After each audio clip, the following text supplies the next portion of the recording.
Buenas tardes. Hoy comenzamos a analizar la teoría de los hechos y actos jurídicos. Hablamos de teoría porque se trata de una ficción creada por los individuos para convivir en sociedad. ¿Por qué ficción? Porque nadie ve en la vida en concreto un hecho o un acto jurídico, sino que es un significado que creamos las personas para decir que tenemos derechos y para exigir el cumplimiento de obligaciones.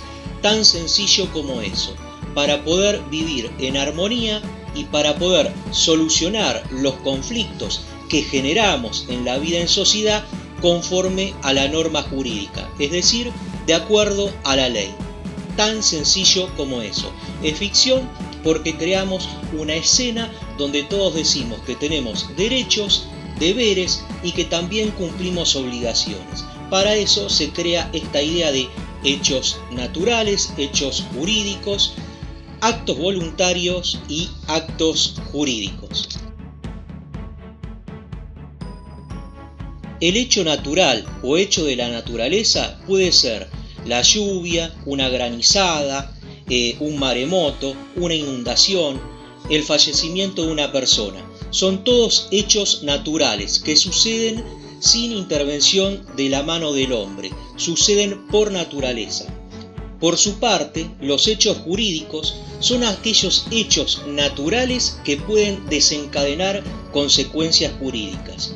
Por ejemplo, el fallecimiento de una persona va a generar que cambie el estado civil, por ejemplo, de su cónyuge, que en lugar de casado va a pasar a ser viudo o viuda. El acto voluntario, por su parte, tiene tres cualidades importantes: discernimiento, intención y libertad. El discernimiento es la capacidad que tenemos las personas para comprender aquello que estamos haciendo, es decir, valorar si lo que yo hago está bien o está mal, es moral o es inmoral. Es decir, es el criterio de conducta que yo tengo, que cada uno de nosotros tenemos, para actuar en la vida en sociedad. En cambio, la intención, que es la segunda característica, tiene que ver con el querer hacer algo. Es decir, mi intención significa quiero hacer tal cosa y la hago, la ejecuto. El deseo de querer hacer algo. Cuando existe esa condición se dice que en el acto hay intención. Por su parte, libertad. La libertad implica que aquello que hago, lo hago sin que exista compulsión física o psicológica, es decir, sin que exista violencia física o psicológica, sin que me obliguen mediante un castigo o sin que me obliguen mediante una amenaza. Si cumplimos estas tres cualidades, vamos a decir que nuestro acto, que nuestro comportamiento es voluntario. Aquello que hice cumplió con esas tres condiciones. Discernimiento, porque sabía lo que hacía; intención, porque yo quería hacer eso; y libertad, porque nadie me obligó, física o psicológicamente. Por último, encontramos el acto jurídico. ¿Y qué es el acto jurídico?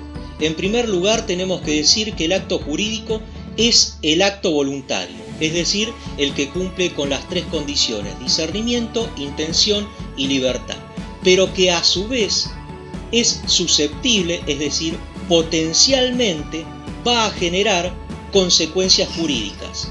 O sea, es el acto que yo ejecuto voluntariamente y que tiene por finalidad generar consecuencias jurídicas.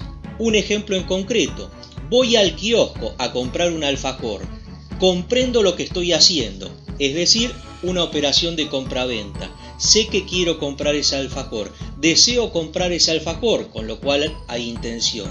Y a su vez nadie me está obligando a comprar, con lo cual hay libertad, porque no existe una violencia física o psicológica. Y a su vez va a generar consecuencias jurídicas. ¿Y cuáles van a ser esas consecuencias jurídicas?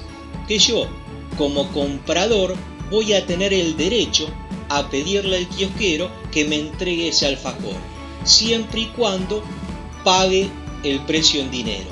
Es decir, que el kiosquero va a tener el derecho al dinero y yo la obligación a pagarlo. Eso es consecuencia jurídica. También podemos hablar, por ejemplo, en el caso de otro tipo de operación como ser el alquiler de una casa.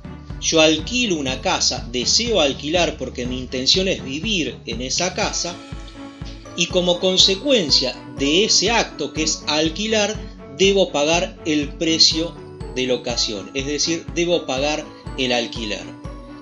Ese es un acto voluntario que se convierte en jurídico y por lo tanto diremos que es acto jurídico porque genera consecuencias jurídicas, es decir, genera derechos y genera obligaciones.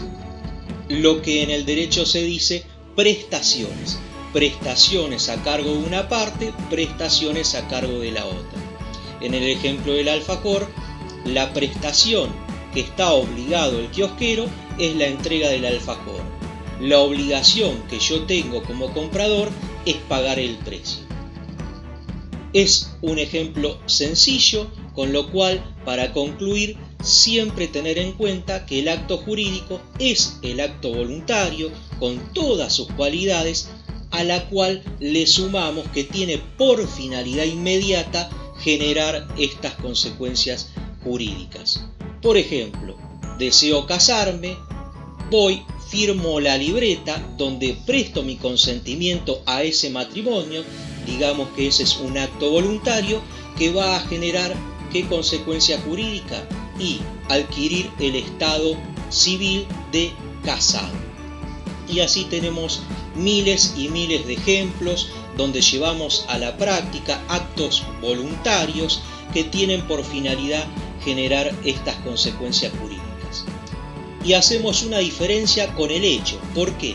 Porque el hecho jurídico es un hecho natural, no interviene en la mano del hombre. Una lluvia, una granizada, el fallecimiento de una persona, la caída de un árbol, son hechos naturales, pero sin embargo, cuando esos hechos naturales generan consecuencias jurídicas, se convierten en hechos jurídicos. Por el contrario, el acto jurídico siempre va a ser un acto humano, donde interviene la voluntad del hombre. Bueno, espero que se haya comprendido. Si hay dudas, como siempre, dejamos las inquietudes en la caja de comentarios dentro de la publicación de este video. Nos vemos, saludos a todos.